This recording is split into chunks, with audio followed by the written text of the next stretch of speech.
Hello and welcome back. This is David from the Personal Finance Squad. We are in exercise 7, creating the budget, the grocery bill. Yes, the grocery bill is like the gasoline in that it goes up and down. It's hard to predict pricing all the time because of fluctuations. So this is one of the more difficult pieces to turn into a fixed amount, but we can do it and stay within a small variance to make sure that the numbers that you're paying for are consistent. So right off the bat, you can see right here that it is definitely up there is one of the largest budget items. And so the way to understand this is to use a food calendar. Now this food calendar is provided on the website, and you will use that to manage your meals. We will show you how to actually use that food calendar and actually how to add more things to it based on your desire. We just have a base example of items in there to choose from. When you use this food calendar, it's recommended that you do this on a weekly basis.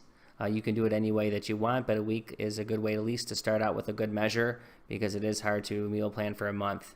So again, you can use the video tutorial, and then you can be well on your way to getting this knocked out.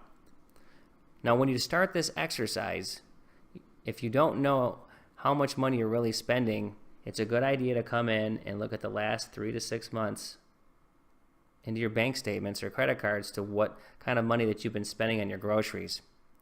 So first, that'll give you the averages of what you're spending, and then when you have a food calendar, it will also allow you to get a good gauge of the kind of meals that you want, and you'll start getting a handle on how much am I spending on this, how much am I spending on that, and should I be spending it, or are there better ways for me to manage my money? So after you spend the 3 to 6 months worth of history, then you create your average. But on top of that, you need to consider what is in the grocery bill. So you can see we listed things here that are non-food items such as toiletries, makeup, garbage bags, and whatever it may be. It could be tampons, it could be household cleansers, it could be a myriad of things that you need to spend on. So in my particular household, we just lump it all into one thing because you're buying them at the grocery store or the warehouse club. So you do what you need to do, but either way, you're going to spend the money on those. So you're going to have to account for them one way or the other in your budget. So if you follow the weekly plan that we are recommending, you can see you're going to need to make your average grid that we pulled from the book, and you can see here that there's going to be fluctuations. And as we've talked about, just like the weekly paycheck, you're going to see that there are months where there's an extra week. So in this example here, you can see that there are 4 months with 5 weeks. So the numbers for those are going to go higher. Hence, when you average all that out, the number is not going to be 236 or 288. It's going to be somewhere a little bit above 230. And at that point, that would give you, again, the base average of what you're looking for. And then you run the 12-month budget exercise to find out if you're going to need added cash. Okay, you can see here that we have a food items list provided, and this is a great way to look at what you have before you go out shopping. So if you follow the 1 week plan that we're recommending, or your everything really, you could use this for groceries in terms of breakfasts. You could do it for dinners or lunches, or you can do it all on just a one big sheet. You can use this food calendar any way you want, but before you go out, you look and say, okay, what do I have? So I need these 3 meals, and I know I need 3 pounds of meat, so it's pretty much 1 pound of meat per. So I know I get 3 meals out of this. Now you could look in the cabinet and say, you know what? I have a 1 pound of ground beef in the freezer.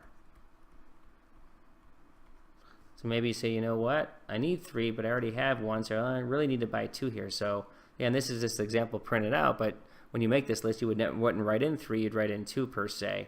You can use this and flex it out any way you want. So, again, you could say, I need lettuce, garlic bread, TV dinner. You don't have to use this meals category per se. What's really important, though, for you is to say, these are the dinners I'm going to have. And this is what this calendar is made on just a dinner setup. So it's a great way for you to write down what it is you need before you go to the store. And the more you go to the store, when you're individually buying for certain meals, you're going to get a pretty good gauge on what you need.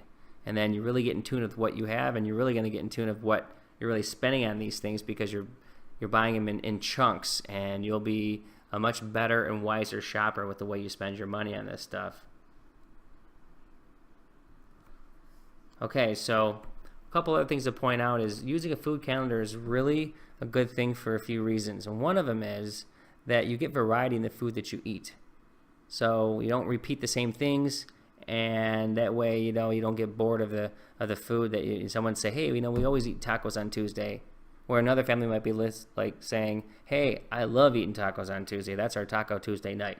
Become a better decision maker, and variety is a great thing in life. The thing is, it helps you prevent preparing meals on the fly. It will save you from the carry out, getting a salad or a pizza or your favorite place down the road, whatever it is you like to eat. So that's going to do it for this video, and we will get into exercise 8, which is flexible spending accounts. And so the next few exercises beyond this are going to be about pre-tax income, and in the squad we love pre-tax income because it's more money in our pocket and not someone else's. So thanks for joining, and we will see you in the next video.